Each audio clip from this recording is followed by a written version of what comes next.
sebab dalam ucapannya bahwa tingkat-tingkat ilmu itu ada 5. Yang pertama adalah as-samtu, dengarkan. As-samat itu beda dengan as-sama'. As-sama' itu mendengarkan. Kalau as-samat itu artinya mendengarkan dengan perhatian. Artinya kalau kita ini mau belajar menuntut ilmu, ya jangan ngomong tinggi, jangan sibuk sama yang lainnya. Pikiran waktu majelis ilmu malah pikiran, nggak bisa dapatkan ilmu. Kalau mau dapatkan ilmu ya as-samtu, dengarkan itu dengan perhatian, sungguh-sungguh. Yang kedua ya al-istima' itu ya perhatian mendengarkan itu dengan sungguh-sungguh pula. Wa tsalitsa al-hifdzu, ya al-hifdz itu adalah apa istilahnya, menghafalkan. Yang didapat dihafalkan ya. Kemudian warabi'ah al-amal, mengamalkan. Habis dapat ilmunya, dapat hafalannya, maka kemudian diamalkan. Dan yang kelima adalah disebarkan kepada yang lainnya. Jadi yang pertama, maaf saja saya ralat sedikit, as-samat itu artinya diam ya, jangan ngomong sendiri. Yang kedua al-istima', dengarkan. Habis itu diam, jangan sibuk yang lainnya ya. Diam tapi kemudian malah sibuk sama yang lainnya, enggak. Diam, habis itu dengarkan. Selanjutnya yang ketiga adalah hafalkan. Apa yang bisa dihafalkan? Ada sesuatu yang terbaik daripada apa yang didengarkan, maka dihafal. Selanjutnya amal, diamalkan apa yang sudah didapatnya. Dan kemudian selanjutnya yang kelima, disebarkan ilmunya. Inilah ilmu yang bermanfaat, kata beliau ya. Di mana orang yang punya ilmu itu bermanfaat dengan ilmunya. Wa yanfa'un nas, dia bisa memberikan manfaat pula kepada orang-orang yang ada di sekitarnya. Wa man ya'lam wa qalbuhu mutalabbisun bi syai'in min al-annas yasridzalika ila al-akhirin. Katakan oleh beliau, siapa yang punya ilmu tapi hatinya ada sesuatu kotor, ada rasa ujubnya, ada rasa hiqidnya, ada rasa hubbud dunyanya di dalam hatinya, pasti akan ya juga tersebarkan kepada orang-orang yang mengambil. Jadi bagaimana? Ya kita sebagai seorang yang punya ilmu, mau tidak mau ya harus bersihkan diri kita sendiri. Ini kan tanggung jawab yang besar. Jangan kemudian punya ilmu tapi merasa dirinya sok punya ilmu.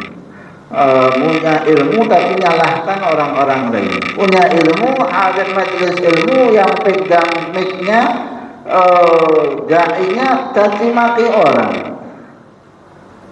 Muridnya jadi apa? Kalau syekhnya mengajarkan kajian, syekhnya mengajarkan menyalahkan orang, lah muridnya apa yang terjadi? Biasanya syekh itu ngomongnya sedikit, yang nerapkan itu muridnya.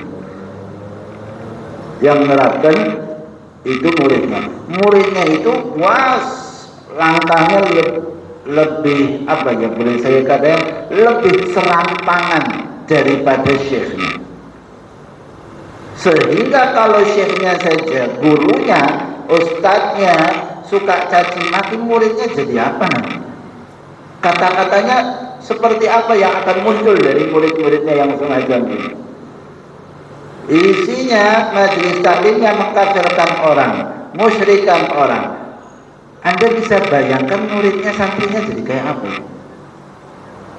Lebih serampangan lagi daripada syekhnya.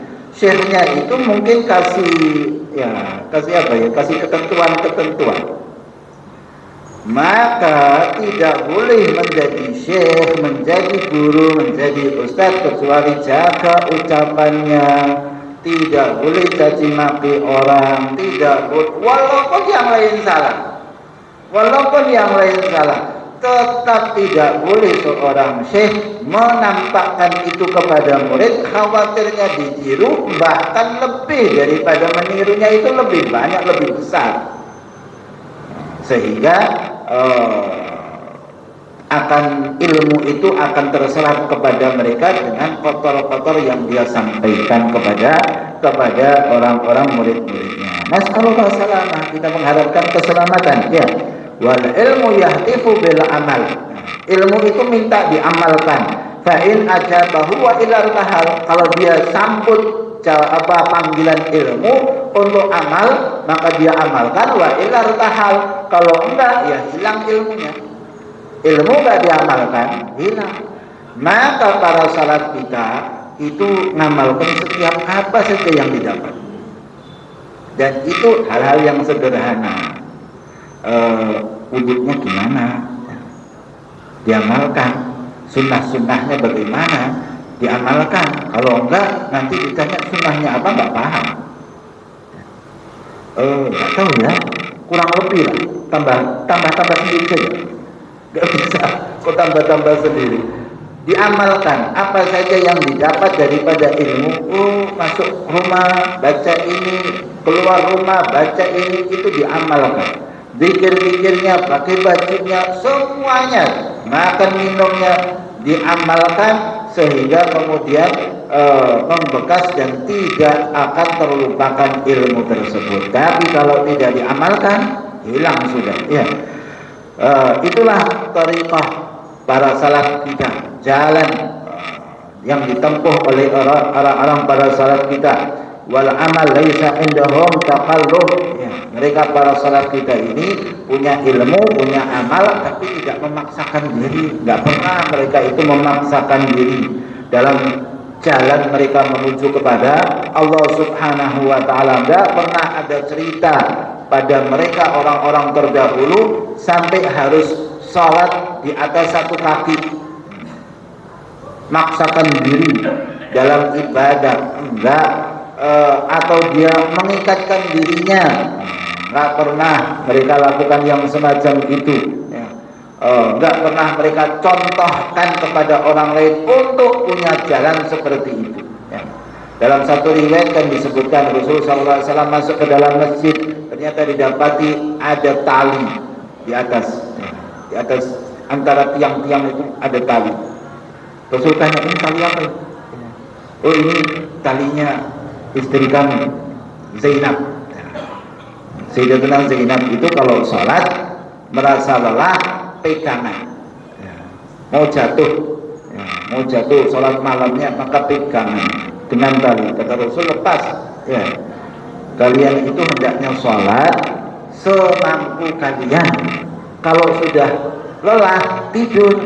Kata Nabi SAW, jangan paksakan diri dalam ibadah kepada Allah Subhanahu wa taala. Dan itu yang disampaikan oleh Rasul SAW dan dijalankan oleh para salaf kita, sehingga seseorang itu ketika ilmunya diamalkan, maka apa yang didapat, dia dapatkan ilmu laduni. Jadi ilmu itu usaha. Setelah diamalkan ilmunya, dia akan dapatkan sesuatu ilmu yang tanpa pakai usaha. Dan itu adalah ilmu yang diberikan oleh Allah Subhanahu wa taala sebagaimana diisyaratkan di dalam ayat wattaqullaha wa yu'allimukumullah. Takwalah kalian kepada Allah, niscaya Allah akan mengajarkan ilmu kepada kalian. Semoga Allah mudahkan kita untuk mengamalkan ilmu yang kita dapati, dan insya Allah kita mendapatkan ilmu al-laduni yang diberikan oleh Allah Subhanahu wa taala kepada hamba-hambanya. Amin amin ya rabbal